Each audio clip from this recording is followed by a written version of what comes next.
हम लोग पढ़ रहे थे changing pattern of industrialisation under the British.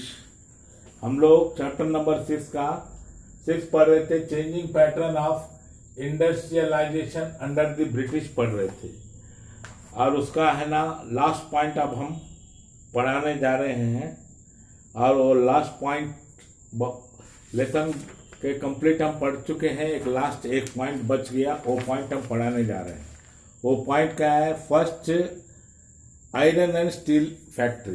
Bharat में जो first iron and steel factory बना था वो कब बना था, कैसे बना था और कौन बनाया था? सुनो।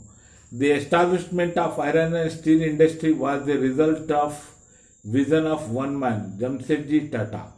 और सबसे पहले आयरन और स्टील इंडस्ट्री हमारे भारत में बना था, वो कौन बनाया था? जमशेदजी टाटा जी बनाए थे। However, it was his eldest son, Sir Dorobji Tata, who in 1907 set up a factory. और ये जमशेदजी टाटा का जो बड़े बेटा थे उनका नाम दोरोबजी टाटा था। उन्होंने 1907 ईस्वी में एक फैक्ट्री को सेटअप किया, उसका नाम टिस्को पड़ा, Tata iron and steel company at Sakchi. वो ये कहाँ बनाया गया? Sakchi, near the confluence of the rivers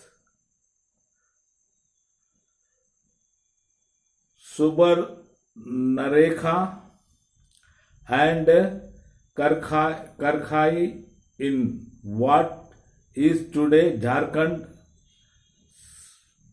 और है ना ये जो फैक्ट्री टिस्को बना था, ये कहाँ बना था? साक्षी में बना था। ये आज के रोज है ना टाटा नगर में है, और दो नदियों के किनारे बनता है। इसका ये क्या है? सुबर्णरेखा और करखाई, ये दो नदियों के किनारे हैं। और किस शहर में बना हुआ है इनका फैक्ट्री? साक्षी में। Located in distance of 32 kilometre from Kalimati station on दी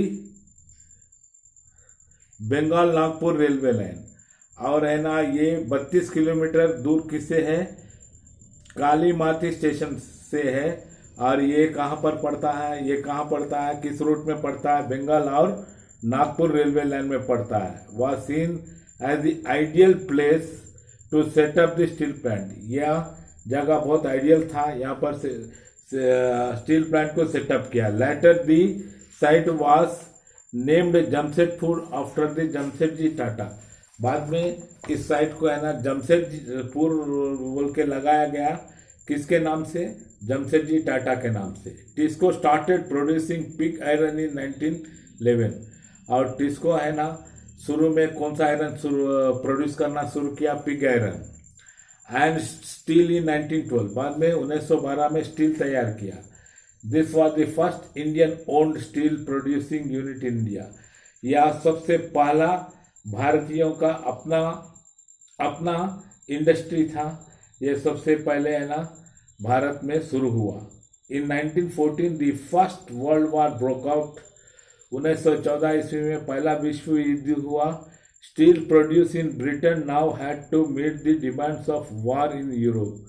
और जो स्टील जो प्रोड्यूस किया जाता था ब्रिटेन में, उसी स्टील का है ना युद्ध में उपयोग किया गया।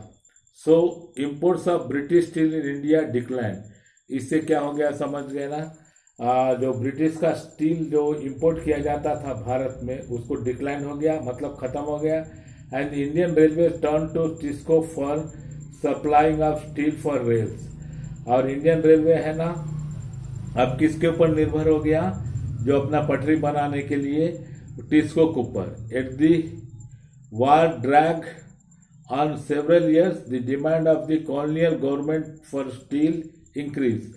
बाद में युद्ध है ना वो एक लंबे समय तक, कई सालों तक चला।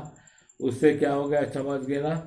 ये जो ब्रिटेन था, ये कॉलोनियल गवर्नमेंट का डिमांड है ना आयरन का बहुत बढ़ गया for steel increase and TISCO become the biggest steel supplier. बाद में टिस्को क्या बन गया?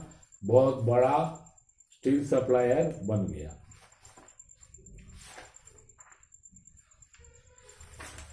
और मैं यहाँ पर शुरू कर देते हैं।